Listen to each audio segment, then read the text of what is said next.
La milicia es el quinto componente de la Fuerza Armada, estaba allí. Y lo incluyeron y la gente no le prestó atención.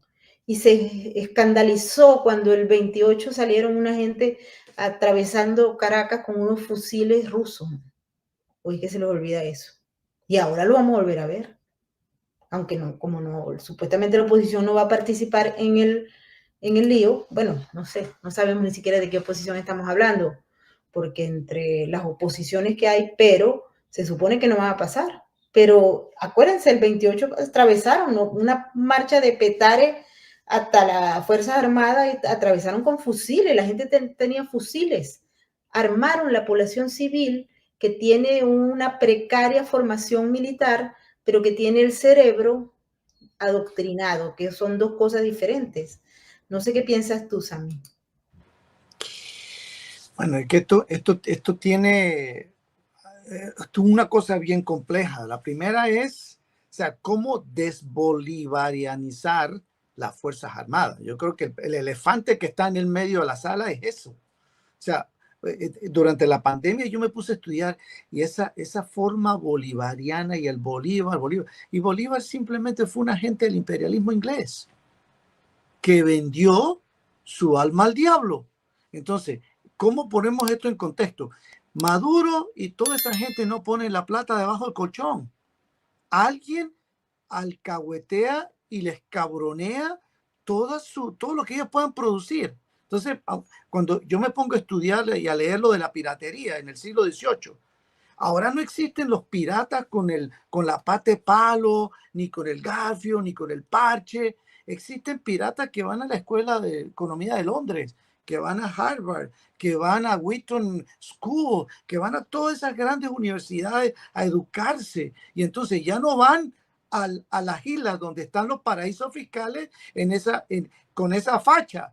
Ahora van en yates, en helicópteros, en aviones privados, y entonces eso hace mucho más complejo la lucha nuestra, porque ¿qué nos vale a nosotros luchar por unos ideales, siendo que hay alguien que les cuida la plata a ellos y todos comen en el mismo plato, comen en los mismos restaurantes, abren las cuentas en los mismos bancos que en la que nosotros nos pagan los cheques de salario? Entonces se hace muy complejo cómo lograr generar esa conciencia. No sé, ahí abro el debate.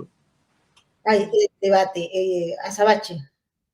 No, quería, permíteme, porque leía a Freddy por ahí que decía, lo que le falta a Sabache es decir que Diosdado es narco, mi hija, eso todo el mundo lo sabe. Bueno, yo te digo, Freddy, una de las grandes cosas que tenemos que dar los que damos la batalla cultural y de las ideas y comunicacional es repetir y repetir y repetir, porque no todo el mundo lo sabe y hay que dar por sentado gente de otros países, porque el problema lo tenemos en todos los países. Lo que pasa, mira, a ver, yo estoy en un lugar privilegiado y les voy a explicar por qué.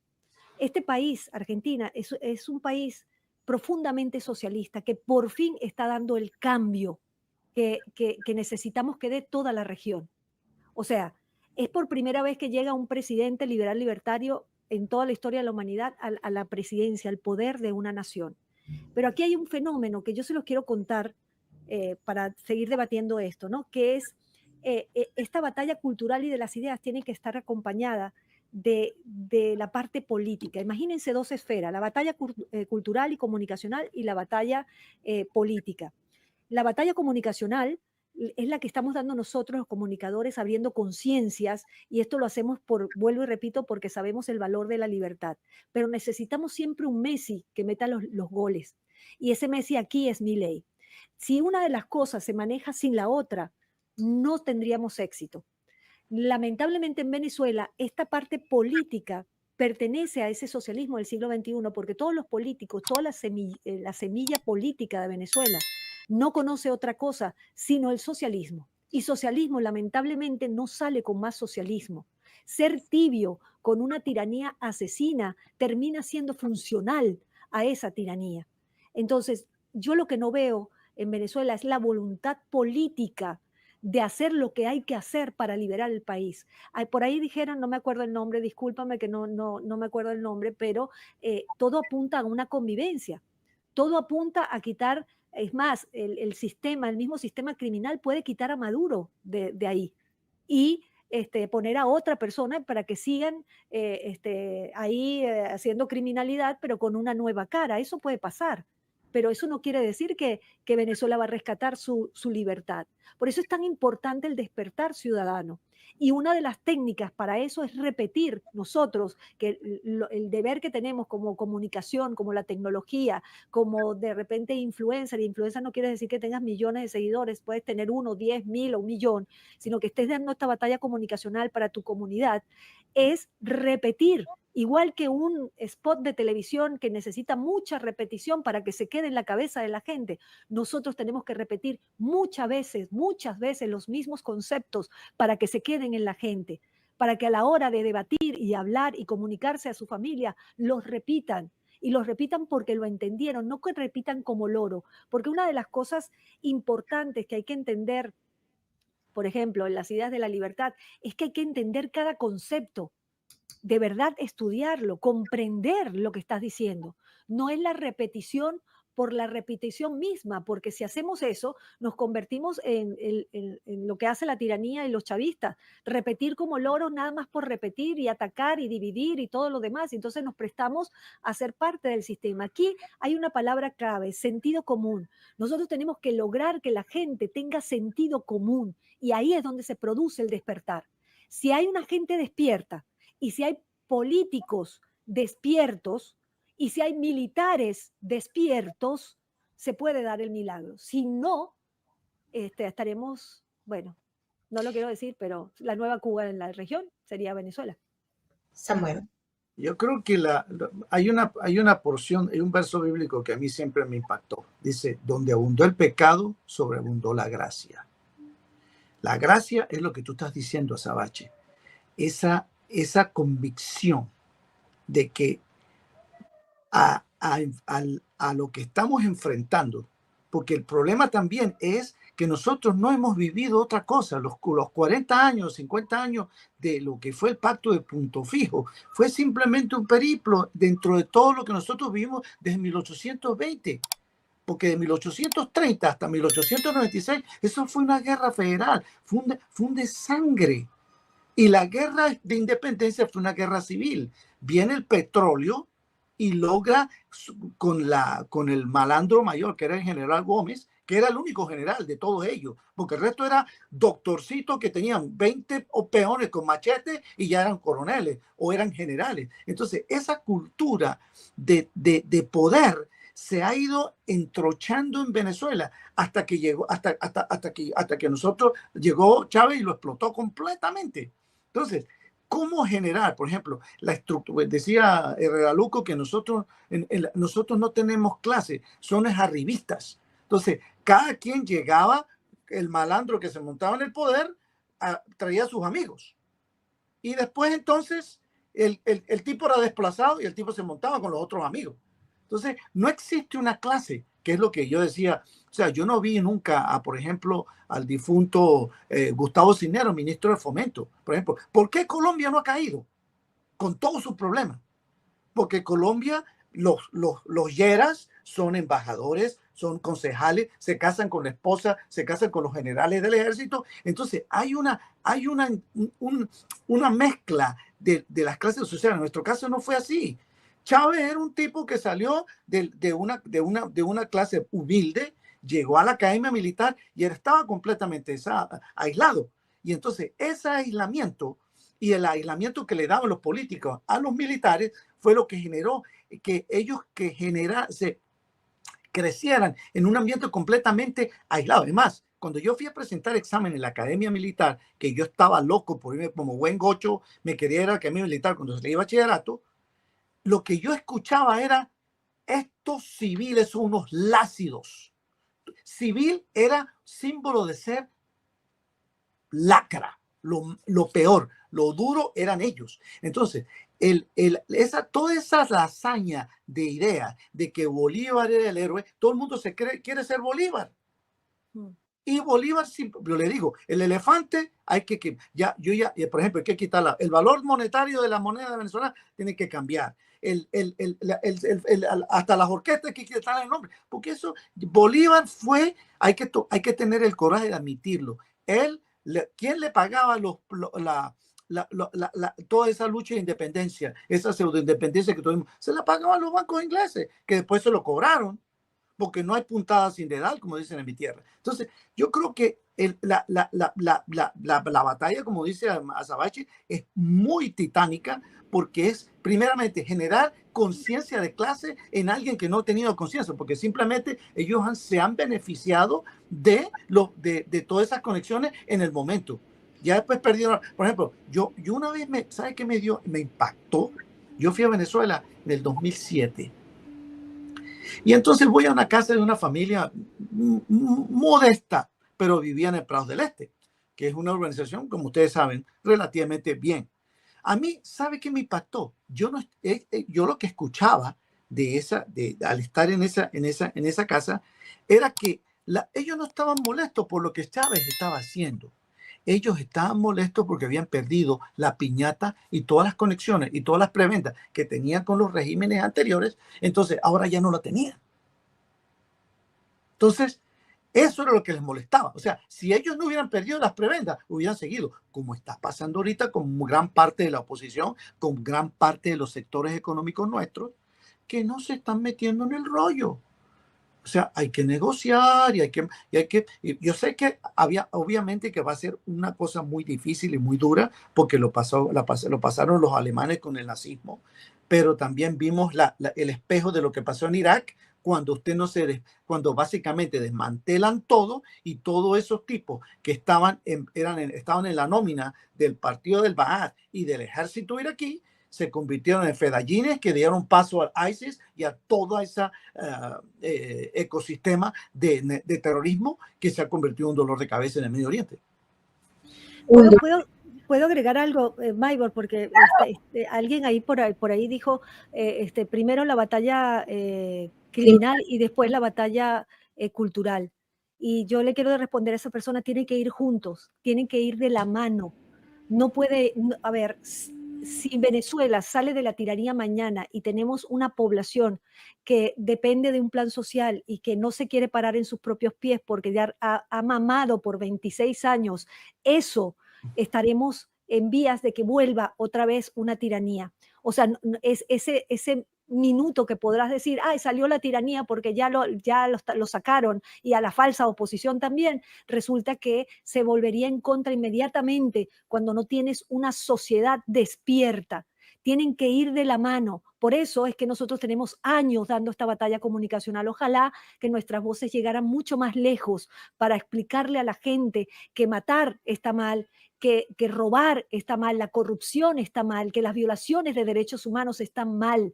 Eso no se debe normalizar. Los crímenes de lesa humanidad están mal. Eso no se debe normalizar. Cuando tú veas un venezolano que está culturalmente y lo lleva en el ADN, quítate tú para ponerme yo.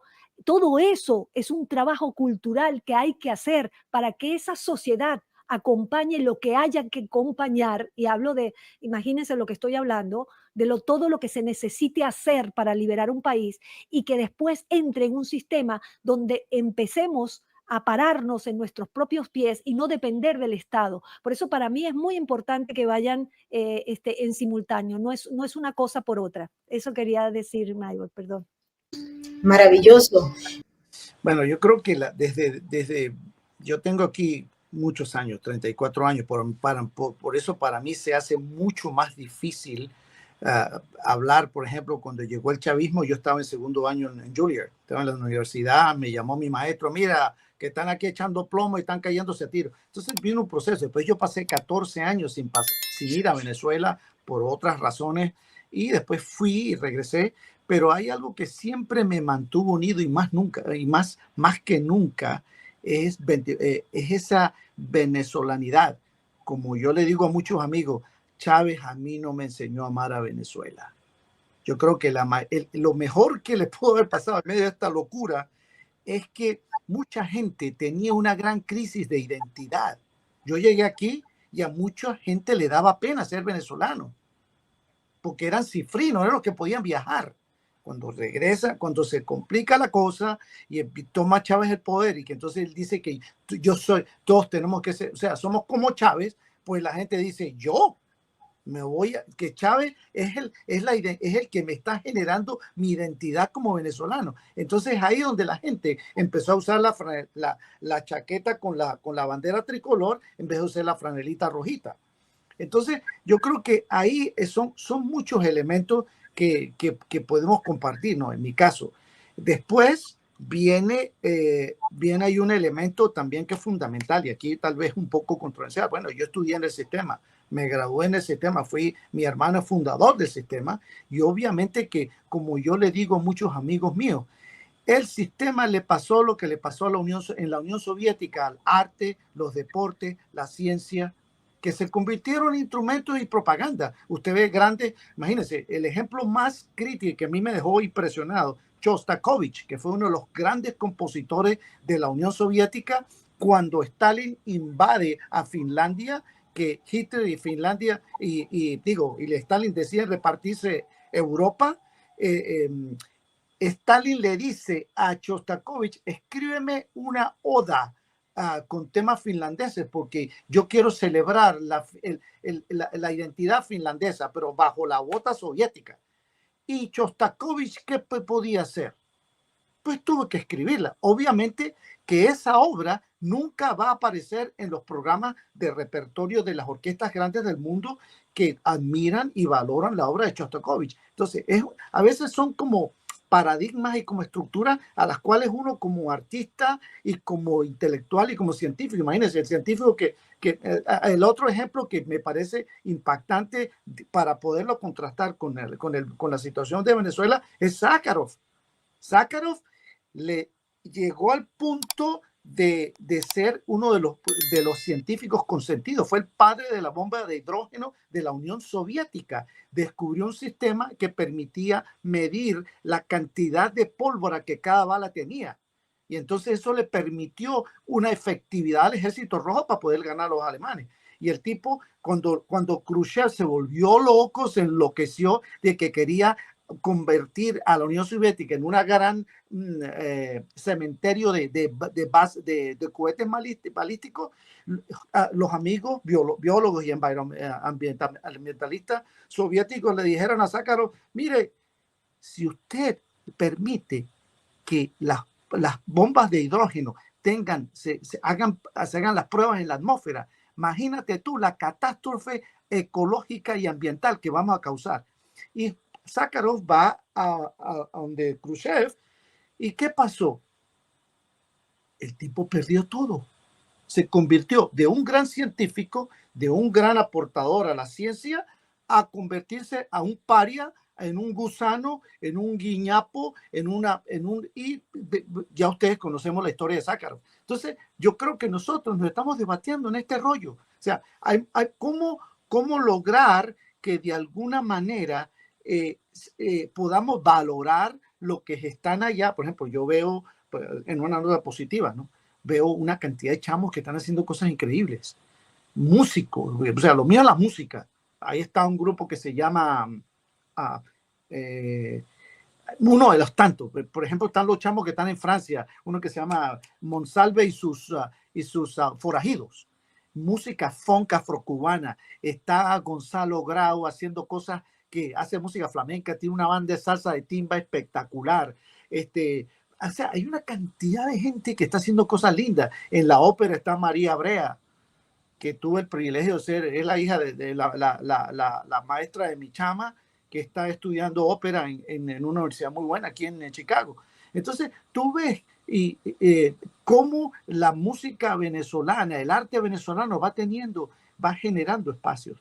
Y para contrastar lo que venía diciendo, todo el rollo de nosotros, el arte como propaganda y toda esa perorata, es que aquí nosotros podemos, como venezolanos en el exterior, consolidar ese trabajo. Por ejemplo, yo en lo que puedo hacer es mostrar, por ejemplo, lo que es la música venezolana, mostrar ¿Qué es lo que nosotros hemos hecho y cómo nosotros pudimos, en medio de las situaciones que hemos vivido, hemos podido lograr superar? Aquí una cantidad, lo mismo que en Argentina. Por ejemplo, está una chama, en Uruguay está una que es concertino de la orquesta del Sodre. Imagínate, en los años 70, la base de los profesores del sistema vinieron huyendo de las dictaduras en los años 70 y terminaron en Venezuela. Y esos ahora son los alumnos de esos chamos, de esos profesores uruguayos y argentinos y chilenos que ahora han regresado, o sea, que por la razón, por la situación que nosotros estamos viviendo, ahora están poblando las instituciones culturales y artísticas de esos países. Imagínate, como dicen, the Empire Strikes Back. Sí. Y ya no hablo más. Bueno, no, es que no.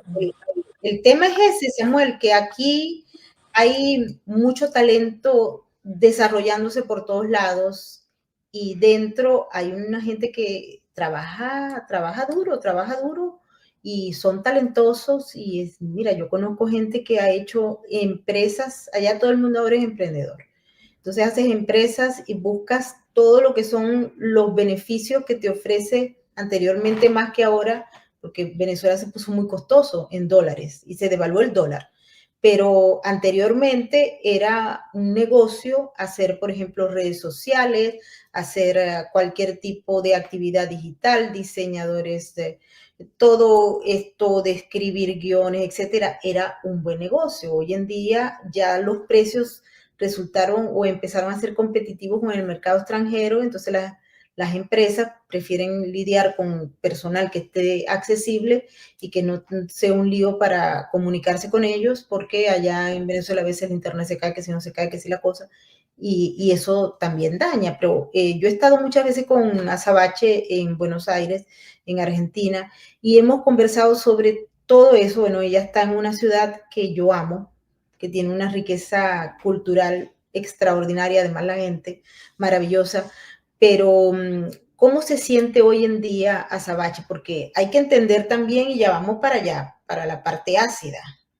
Y no te creas, Samuel, pero vamos para la parte ácida porque hay mucha gente que apostó a un cambio, se ha hecho de todo y el régimen está ahí casi intacto. No digamos que intacto, pero casi intacto.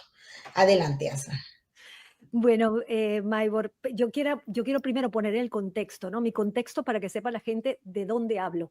Yo en Venezuela grabé discos, hice telenovelas, giras de conciertos nacionales e internacionales, conocí la fama en su máxima expresión y también aprendí a ser completamente anónima.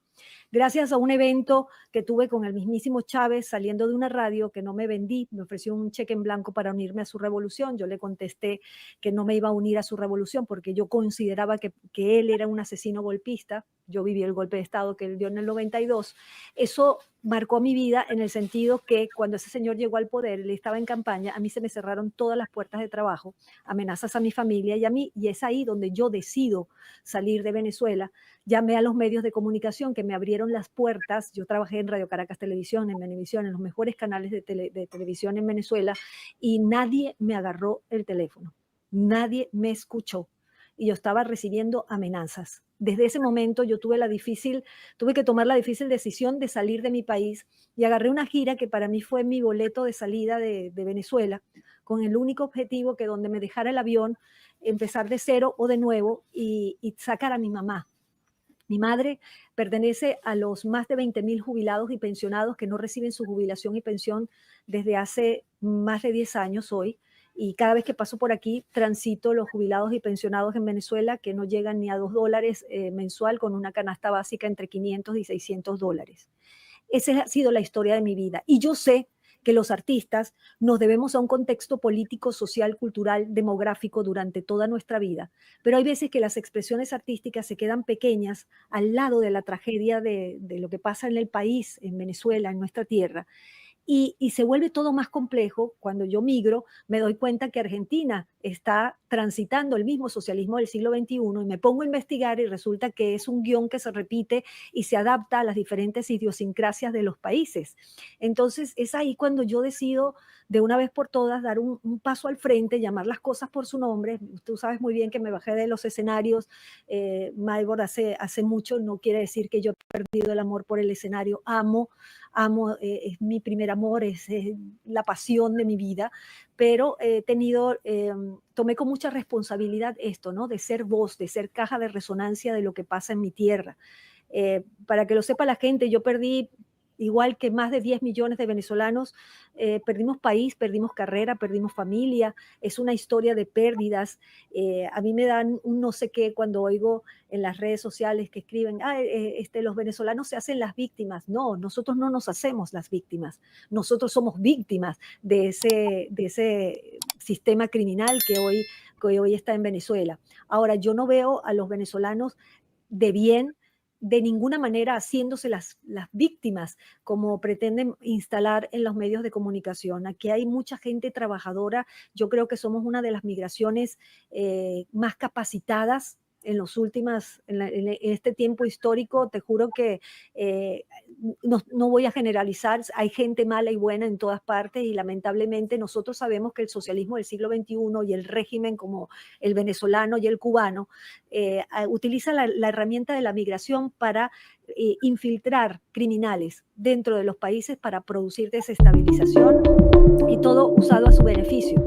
Entonces, nosotros estamos en una cuestión de una batalla cultural muy grande porque el sistema criminal no solamente se queda en Venezuela, sino que aquí está el socialismo del siglo XXI unido al globalismo, a la agenda woke, al narcotráfico, al terrorismo. Es un sistema muy grande que aprendieron a través, y hablo un poquito de nuestra región, después que cayó el muro de Berlín, este señor Lula da Silva y Castro se pusieron de acuerdo para entrar en nuestra región de forma, no por la fuerza, porque se veía mal. Entonces, ¿qué utilizaron? Los principios de Gramsci.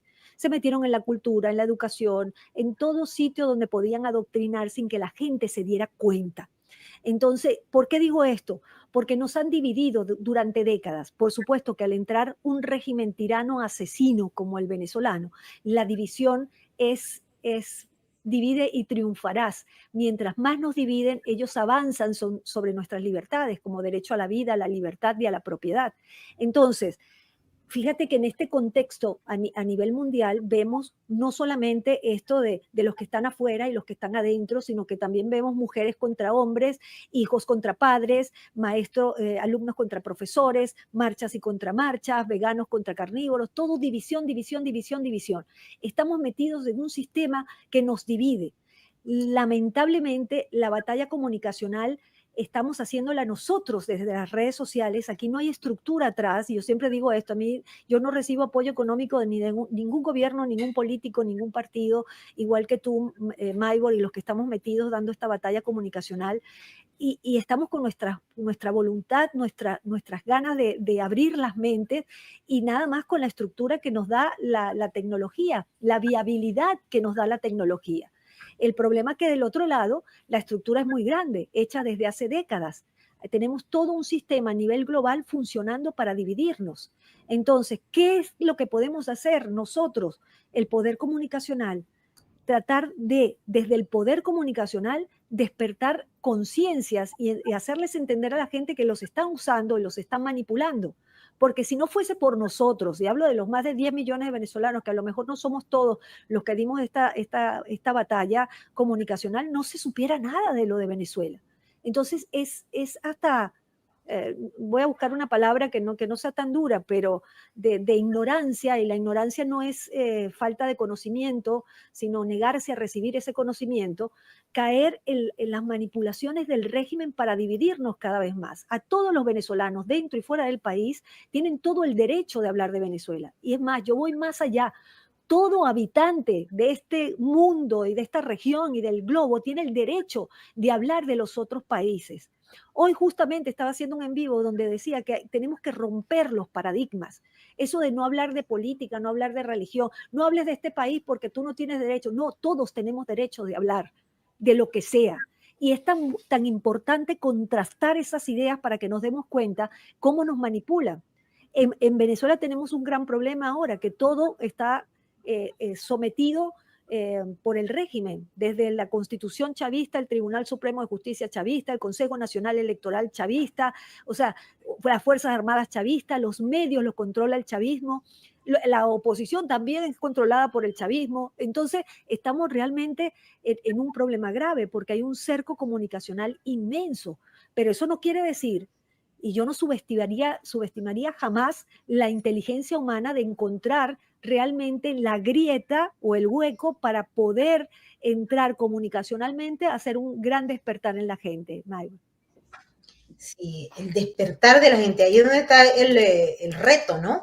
Y es un reto porque pues tenemos gente en Venezuela, nosotros estábamos conversando, porque hay elecciones este año, por ejemplo, en Ecuador, y allá la cosa está, pero súper caliente. Hay elecciones en Honduras, estuvimos en un encuentro virtual, porque allá en Honduras se está viviendo el socialismo del siglo XXI, pero lo que ya nosotros vivimos, porque nosotros venimos del futuro, ¿no? Claro. Sami, nosotros venimos del futuro. Y también en el tema de las Fuerzas Armadas. Samuel y yo hemos estado conversando desde hace mucho tiempo sobre todos los intríngulis que transforman a la sociedad desde un principio. En el caso de Venezuela tenemos un problema con la Fuerza Armada.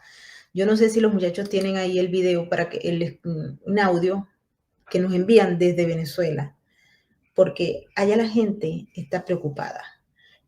El régimen está obligando a los militares, por ejemplo, a hacer propaganda. Y ya muchos de los que están de bajo nivel están cansados porque es un abuso permanente. O sea, no solo que te robes elecciones, sino que hay que obligado a abrir una cuenta y darle like al del ejército, y cada vez que Vladimir Padrino López se ría hay que darle like y hay que hacer un comentario, y si no lo haces entonces tienes otro enredo. Pero la gente está fastidiada, muchos de los militares están hastiados, tienen un hartazgo generalizado. Y hay muchos que deciden, bueno, me doy de baja yo, porque no le quieren dar de baja, o sencillamente me escapo. Entonces, si te escapas, te andan buscando. Y como hay agentes de régimen regados por todos lados, por el tren de Aragua, es el tren de Aragua, sí existe, no es una invención. Y es muy duro, ¿no? Como agarraron a Ojeda en Chile, para agarrar a cualquiera que lo anden buscando, y dale que lo anden buscando. Escuchen, no sé si tienen el audio, ok, vamos a darle con el Bueno, audio. Maybor, saludo para ti y toda tu audiencia. Quería comentarte con relación al ejército que el componente está pasando por una situación bastante compleja en virtud al descontento que hay por el fraude que hizo Nicolás Maduro. Se está aumentando las deserciones, las solicitudes de baja. Los oficiales los tienen burlados, no le quieren dar la baja, los mantienen bajo extorsión, bajo engaño. Y lo que están optando es por desertar. Hay mucha deserción en el componente. También están solicitando la reincorporación de unas promociones en los grados de coroneles por lo mismo, falta de personal. Nos conseguimos oficiales subalternos ocupando cargos de oficiales superiores. Han tomado como medida la propaganda, el TikTok, el Instagram. Tienen una dirección de propaganda de 3.0 para las redes sociales y obligan a los subalternos a suscribirse, a interactuar, a tener comentarios, likes, y para dar la impresión de que el ejército está bien, de que tienen un ejército sólido. Todos los eventos que hacen por TikTok y por Instagram son con unidades que forman improvisadas, que reúnen oficiales y tropas de diferentes unidades de la región, de diferentes regiones, para poder formar grupos de 50, 60 hombres y tomarle foto y video. Entonces, bueno, no hay que dejarse engañar por la propaganda del régimen, por el Instagram y los TikTok que saca el componente del ejército. y tomar en serio esto para hacer política. La Fuerza Armada, desde que pueden votar los militares, hay la posibilidad de hablar con ellos, de venderle propuestas de cambio, venderle la propuesta política y conseguir su apoyo. Eso está autorizado, porque el político puede buscar el voto dentro de la Fuerza Armada y el apoyo también. Fíjate qué interesante esto. Yo no sé, Sammy, creo que no yo, pero si no yo, igualito ahora vas a tocar como de esos malos estudiantes que van y no leyeron el libro, Sammy.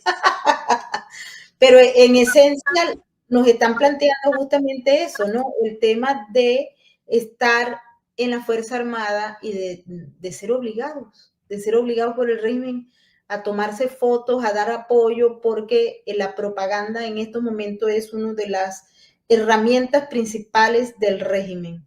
Y como les digo, hemos tocado esto, Azabache acaba de decir el tema gramsciano, el régimen es goebbeliano. Adelante, Sammy. Bueno, hay un elemento que a mí me llama mucho la atención, es que, y eso uno lo ve estudiando la misma televisión rusa, ¿no? Hay una estrategia que siempre los rusos fueron maestros, le llamaban la Maskirova. Se llama la ciencia y el arte de la decepción. Y quien perfeccionó ese sistema se llamaba Stalin. Stalin, o sea, primeramente generar todas esas inmigraciones dentro de la Unión Soviética para debilitar a Rusia como tal y generar toda una mezcolanza racial donde nadie tuviera absoluto poder.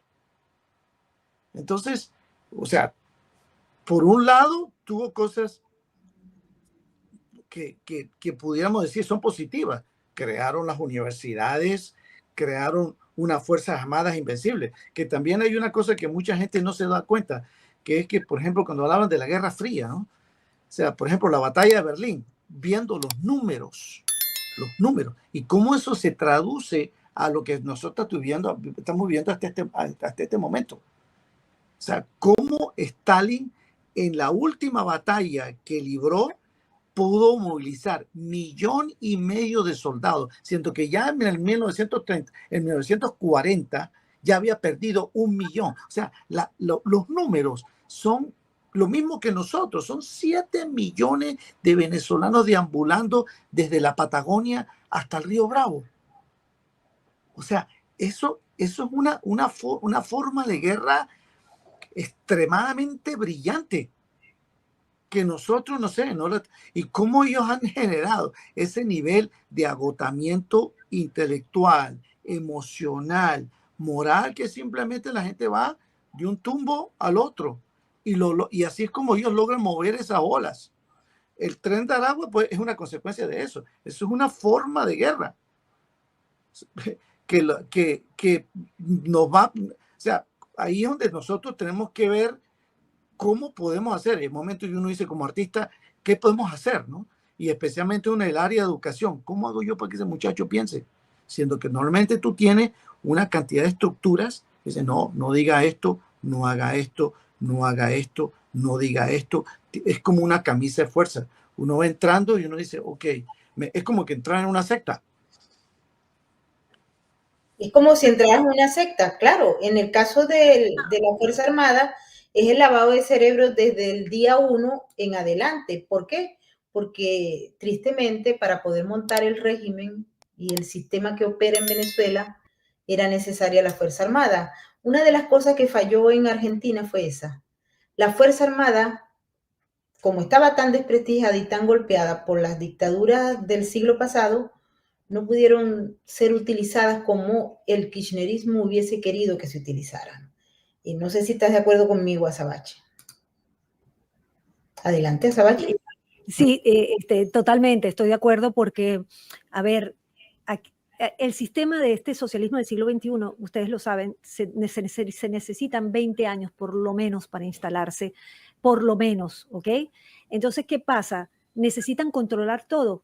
Al no tener Argentina, el kirchnerismo chavista, que le digo yo, el control de las Fuerzas Armadas, ahí hay una pata que no está. Y esto ha ayudado muchísimo. Hoy se le está dando el puesto real que tienen las Fuerzas Armadas. La verdad, permíteme, Maybor, pero dar un subrayado a la labor titánica que está llevando Milei adelante. Realmente, o sea, te estoy hablando de un presidente que tiene minoría en el Congreso, que tiene toda la casta, y hablo del kirchnerismo chavista, el socialismo, la gente de izquierda extrema, o sea, son como capas geológicas y él está luchando contra todo eso, apegado a la Constitución y a las leyes, teniendo como un cirujano en una cirugía mayor, o sea, controlando el oxígeno y acá por ahí, y controlando a esta gente que ojalá que en estas próximas elecciones que se vienen se pueda limpiar el Congreso de esta gente que es casta, porque, a ver, y permíteme hablar un poquito del modelo socialista, termina corrompiendo a los políticos. Yo siento que los políticos perdieron el norte, perdieron la brújula. Eso de trabajar para los ciudadanos ya no es, sino necesitan los estados grandes para tener dinero ellos y los ciudadanos, iba a decir una mala palabra, iba a decir una grosería, entiéndame lo que les quiero decir, no les importa absolutamente, lo puedo decir, bueno, les chupa huevo, les chupa un huevo a los ciudadanos. Soy políticamente incorrecta, perdón, mi gente, pero es que yo soy así, el que me conoce sabe que soy así. Entonces, Adelante, adelante. aquí realmente estamos enfrentándonos a políticos que utilizaron la política para instalar sistemas socialistas donde el Estado es grande y esto es igual a corrupción e impunidad. ¿Por qué? Porque el Estado no produce riqueza. Entonces siempre necesitan embanderarse con esta cuestión de la justicia social, que realmente es una injusticia social porque son impuestos de todos nosotros con que vive el Estado, que además se queda con todo y por eso es que vemos los hospitales, las escuelas, todo destruido, porque lo que le dan es migajas a la gente para mantenerlos como esclavos. En Venezuela ya ha llevado a su máxima expresión, ahí si tú no estás con el régimen no comes. Cuando dice Samuel lo que está diciendo de las Fuerzas Armadas, ese control, no podemos subestimar, a ver, 60 años, ¿cuánto lleva Cuba? 65 años de experiencia, de expertise en la materia, más Rusia, y además abajo de todo esto el Estado Islámico. Ellos saben cómo controlar esto. Esto no es una cosa de superficie. Nosotros estamos viendo y analizando la superficie, pero esto es muchísimo más profundo. Esta gente tiene mucha experiencia de cómo controlar esas Fuerzas Armadas. Fue un error garrafal darle voz y voto a unas Fuerzas Armadas. A mí me da dolor y me asusta cuando no podemos hablar con las Fuerzas Armadas para que hablar con ellos políticamente, para que nos apoyen para el partido. A mí eso me parece un horror. Las Fuerzas Armadas se deberían dedicar es a cuidar a los ciudadanos. Y hoy es un brazo del régimen que actúa para el régimen. Si bien hay personas de bajo rango que están descontentas, son los que están de bajo rango, no son los que tienen el control. Entonces estamos metidos en un gran problema y yo aquí apunto siempre a esa comunicación de la oposición política venezolana, ¿no? Que habla de que saliendo de Maduro salimos de la organización criminal y eso es mentira porque Maduro es la etiqueta visible. Y para que me entienda la gente que nos está viendo, imagínense un iceberg donde la punta es Maduro y la cúpula, abajo está toda la organización criminal que además convergen muchas fuerzas ajenas a Venezuela como el régimen cubano, intereses chinos, Rusia, Irán, Hezbollah, las FARC, el ELN, Hamas, narcotráfico y terrorismo. O sea, entonces a mí realmente me preocupa mucho que esto no se diagnostique a nivel comunicacional como lo que realmente es y se le siga dando largas al asunto y largas, porque sabemos que las sanciones pueden tocar al régimen, sí, por supuesto, pero no se analiza en otros programas, porque tú sí lo analizas, el dinero oscuro, la red criminal que ha tejido el régimen durante 26 años. Aquí lo que se le está pegando es al dinero legal blanco, no al dinero ilegal. Y también faltan otros componentes, no solamente militar, sino inteligencia, contrainteligencia. Aquí debería estar el mundo abocado a ver cómo se puede extirpar eso de raíz, porque al final de cuentas, Maybor, Samuel, Venezuela hoy es el epicentro del crimen organizado a nivel global, o sea, el monstruo es muy grande realmente. Muy grande. Aquí nos dice Nilda un tema que es bien interesante, Ella nos habla de la ley del 2020 de las Fuerzas Armadas. Nosotros hicimos un reportaje en Venezuela Política sobre esa ley hace ya como 4 o 5 años atrás. Y por alguna razón está de moda ahora hablar de ella. Pero en aquel momento, eso fue a finales del 2020 que aprobaron esa ley, y como estaba todo el lío de la pandemia, la cosa, nadie le paró, porque así son los criminales. Aprueban las cosas a última hora para que no se entere la gente. Pero allí se enmarcó una parte, la desgracia viene del 99 para acá.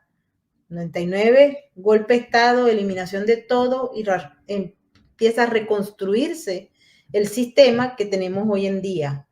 Y las comunas estaban primero en el 2007, pues en el 2011, ya lo hemos conversado varias veces, pero ahora hay un Estado territorial comunal. Y esa ley de la Fuerza Armada que transforma y que incluye el quinto componente, que es a mi juicio el más peligroso, porque la Fuerza Armada del siglo pasado, que es la que hereda el chavismo y la descompone, tenía en el fondo algunos elementos que eran salvables, es decir, había una integridad, había un concepto de nación, etc. Luego esto se transforma y hay bicéfala, o a veces tricéfala, y porque también tiene el negocio del narcotráfico. El generalato forma parte del sistema y la ley lo establece como tal. ¿Y por qué es la ley cuando se plantea de esa forma? Porque era necesario para poder crear un régimen de carácter militar, civil y policial. Había que incorporar con rango constitucional estos elementos que no están dentro de la Constitución que aprobó Chávez en el 99. Es decir, esto sale de ese juego, pero no era que estaba fuera del plan, era que estaba dentro del plan, pero que no lo habían podido meter porque la Constitución del 2007 no la pudieron pasar. Y de ahí en adelante la Constitución no pasó, y luego ahora esta va a pasar porque ya es una depravación total y pasa lo que le dé la gana al régimen que pasa. Ya no necesitan más el consenso, pero en aquella época, en el fondo, fue realmente Baduel el que medio paró ahí la cosa, ¿no? Y por eso, y por otras cosillas, lo llevaron al paredón y ahí se murió, recuerden.